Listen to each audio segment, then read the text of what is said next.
그 누구도 예상할 수 없는 그곳으로 떠난다. 예측 불가 총선 격전지.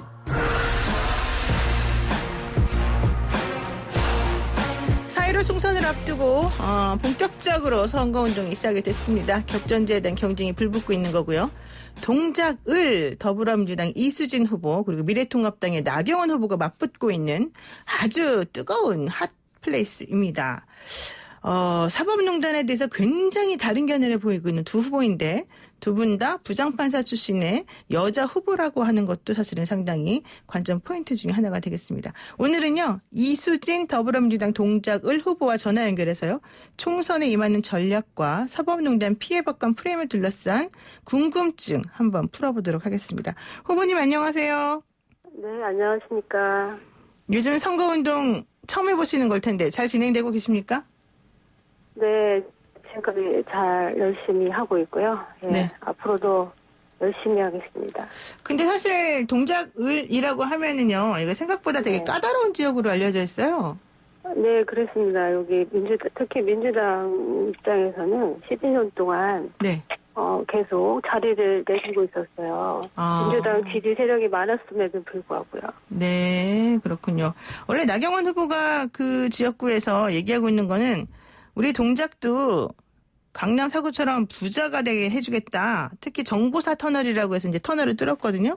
그래서 네. 그거 다 내가 한 거다. 뭐 이런 얘기 하면서 결과적으로는 어르신들에게 좀 약간 점수를 따고 있다. 이런 얘기 나오는데 이수진 후보는 어떤 식으로 전략을 짜고 계세요? 저의 전략이요? 네. 거기 서리풀 터널에 대해서는 와보니까 그 시의원님들께서 좀 붕괴를 하시고 계시더라고요. 붕괴를 하고 계세요? 왜요? 거기가 이제 실이 100%였다는 거예요. 국비가 안 들어왔다. 라고 이제 저한테 설명들을 하시더라고요. 이제 하여튼 그렇고 아까 이제 나경원 후보는 부장판사 출신이 아닌 걸로 제가 알고 있고요. 그렇군요. 네, 죄송합니다. 그다음에 예. 저의 이제 제가 동작을에 대해서 와보니까 강남구라고, 강남 사구라고 이렇게 이제 상대방 후보님께서 말씀을 많이 하셨는데, 네. 실제 동작 구민들은, 달라진 게 없다라고 말씀들을 많이 하십니다. 그러니까, 흑석동에 이제 그 고층 아파트들이 이제 좀 들어선 거 외에는, 정말 변한 게 없다는 거예요. 네. 근데 이제 저 같은 경우에 이제 돌아다녀 보니까 우리, 이제 동작 구민들의 실제 삶에서 정말 절실한 것들은 흑석동의 고등학교를 빨리 유치시켜야 되는 거죠. 그러니까 네. 고등학교를 유치를 시켜야 되는데 이제 제가 서울시나 교육청이나 동작구라 이렇게 원팀이 돼서 할 수 있잖아요. 다 여당 분들이시니까. 네. 그런 거를 실효성 있게 할 수가 있겠더라고요. 그다음에 교통 문제가 이제 있는데 여기 이제 동작에서 그 강남까지 쉽게 왔다 갔다 할 수 있는 버스를 신설을 해야 되고요, 노선을. 네. 그 다음에 이제 그 동작대로 교통단위 심해서 대심도 터널 뚫는 거를 서울시에서 추진을 할 예정인데 거기에도 적극 지지를 해야 되고요. 그 다음에 이제 사당역 주변에도 이제 그 상권 지역을 확대를 해야 돼요. 그래서 그 상업지구 종상향 해야 되는 문제도 있고요. 그다음에 문화 콘텐츠가 굉장히 부족하더라고요. 네. 그래서 영화관이나 이제 전통시장, 영화관도 설립하고 전통시장도 문화 새로 심어야 될 것 같습니다. 그래서 여러 가지 한진들이 많아요. 제가 아주 짧은 질문을 드렸는데 엄청 긴 대답이 나온 걸 보니까 정말 하실 일이 많은 것 같은데요. 예. 지금 그 나경원 후보 입장에서는 이런 얘기 하더라고요. 한국 대학생 진보 연합이라고 하는 대진연이 선거 방해를 해서 어려움을 겪고 있다. 그리고 또 그 시민단체에서 계속해서 나경원 후보에 대해서 음해를 퍼뜨리고 막 11차례 넘는 고발을 해서 사실은 선거운동하기도 힘들 정도다. 이런 얘기들 하던데. 네. 아니 그거는 저랑은 전혀 상관이 없습니다. 오히려 저는 저번에 좀 자제해달라는 부탁까지 드렸습니다. 왜요? 네. 아니 그게 자꾸 이제 저가 마치 배우 인양에 이제 그런 말씀들을 하실 것 같아요. 아. 그 상대 후보님께서. 네네. 근데 네, 이제 그렇다면 이제 그게 그러면 안 되잖아요. 선거에 영향을 또 그렇죠. 주니까. 그래서 오히려 동작 구민들께서 잘 판단해 주실 겁니다 하면서 오히려 저는 자제를 부탁드린 입장입니다. 근데 그분들이 하시는 거에 대해서 자꾸 저랑 연관시키면 안 됩니다.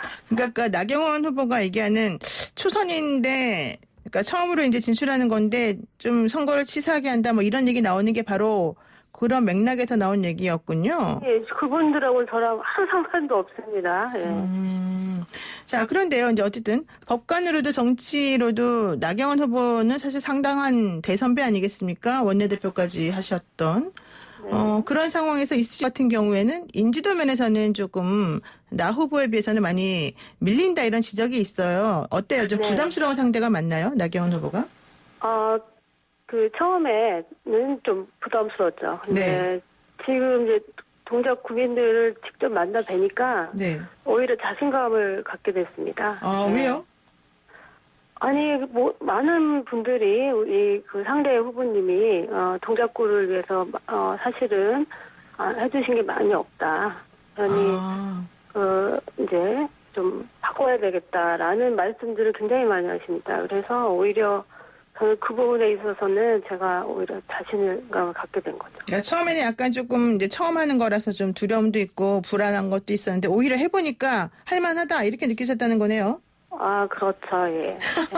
생각보다 상당히 용감하신 것 같은데 제가 알기로는 수많은 법관들, 특히 여성 법관들은 이런 선거나 정치 같은 것에 뛰어드는 거를 매우 주저하시는 걸로 알고 있는데 이수진 후보 같은 경우에는 그런 거 없었습니까? 아니요, 주저를 엄청 했죠. 제가 거의 이제 그 민주당 분들께서 엄청나게 저를 이제 정치를 하자고 거의 19철회를 할 정도로 설득을 했고 저도 중간에 몇 번이나 이제 마음을 바꿨었어요. 안 하겠다고. 예. 그리고 나온 거죠. 다른 여성 법관님들은 정치를 절대로 제가 하라고 권유하고 싶지가 않습니다. 사실 나와보니까 굉장히 고생스러운 거예요. 나오니까 너무 힘드시죠? 옛날에는 온실이었다는 걸 아시는 것 같은데.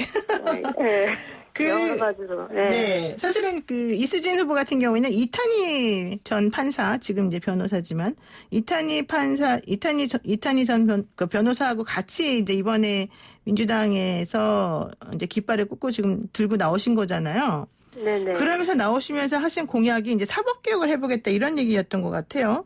네네. 이게 사법개혁을 할 정도로 지금 현재 법조계가 문제가 많다. 이게 첫 번째 얘기가 전제로 깔릴 수 있는 것 같고 두 번째는 그게 개선될 수 있는 여지가 있는 그런 상황이다. 이렇게 두 가지로 좀 얘기를 해볼 수가 있을 것 같은데 어떻습니까? 네, 말씀하신 대로 그게 맞습니다. 그러니까 사법개혁을 해야 됩니다. 지금 우리 사법부가 제가 가장 문제로 삼는 부분은 국민과 이제 소통이 좀 부족하다는 거예요. 네. 그러니까 사건은 너무 많고, 그러니까 법정에서 이제 소통할 수 있는 시간들은 너무 작고, 그래서 그 제도를 좀 바꿔서 어떻게 하면 정말 많이 국민의 얘기를 많이 듣고 재판을 할 수 있을지 그 부분에 대해서 고민을 많이 해야 되고, 그런 제도는 이제 얼마든지 마련을 할 수가 있습니다. 근데 첫 번째로는 이제 시민이 참여해서 법관 인사나 이제 중요 정책은 시민들 참여해서 결정을 할 수 있게 사법행정회의를 법률로 법원조직법에 들어가게 만들어주는 거죠. 네, 그렇군요. 그런데 사실 저도 뭐 변호사 생활을 오래 했지만 법조인들이 생각하는 사법개혁하고 일반 국민이 생각하는 사법개혁이 좀 다른 것 같더라고요. 그게 법관들이 가지고 있는 조직에 대한 어떤 우월주의 이런 것들이 좀 작용하지 않나 이런 생각이 들어요. 그러면서 어쨌든 지금 이수진 후보 같은 경우에는 양승태 대법원장 시절에 본인이 그런 종류의 사법개혁을 주장했기 때문에 상당히 피해를 입었다 이런 주장을 하시고 블랙리스트에 오른 판사로 소개가 되기도 했단 말이죠. 네. 그런데 또 일각에서는 블랙리스트 없더라. 왜 거짓말하냐 이런 얘기 나옵니다. 이건 뭘까요? 네. 그러니까 검찰에서 저를 이제 직권으로 오히려 제가 고소고발을 했던 게 아니라 검찰에서 당신 인사피해 본 사람이 수사가 나갔던 거죠.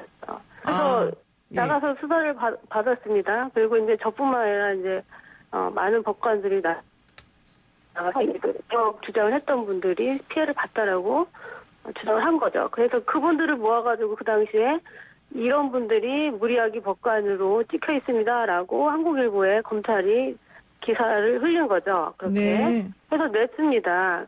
그래서 민주당에서 그걸 가지고 저랑 결국 이렇게 정말 무리하기 법관으로 찍혀 있었고 이렇게 이제 해서 무리하기 법관이라고 말씀을 드렸었죠.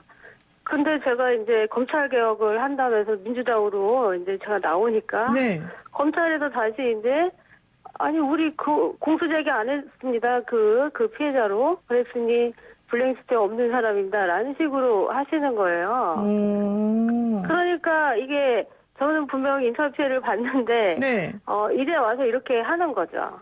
공소장이 없다고 해서 피해자가 아닌 건 아니잖아요. 네. 왜냐하면 거기 저랑 똑같이 리스트에 있던 여러 판사들 중에 대부분이 공소장에 피해자로 기재가 안 됐습니다. 근데 그분들이 실제 피해를 안 본 분들은 아니에요. 왜냐하면 법원 인사나 행정처에서 여러 가지들을 굉장히 교묘하게 하면서 법관들 아닙니까? 그러니까 교묘하게 피해를 준 거거든요.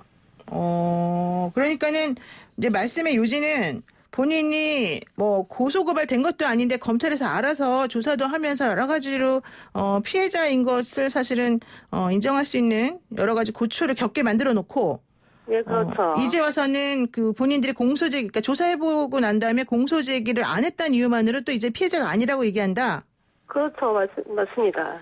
너무 억울하실 것 같은데. 그래서, 예, 그렇죠. 지금 후보 입장에서는 10년간 불이익을 당했다는 거잖아요. 양승태 사법농단 때문에. 예, 저는 정말 별 얘기를 다 듣고 지냈었죠. 예를 들면 어떤 게 있을까요? 무슨 얘기를 그러니까 들었어요? 여자 수계다. 대상 1순위 후보자다. 이런 얘기들을 정말 들었습니다.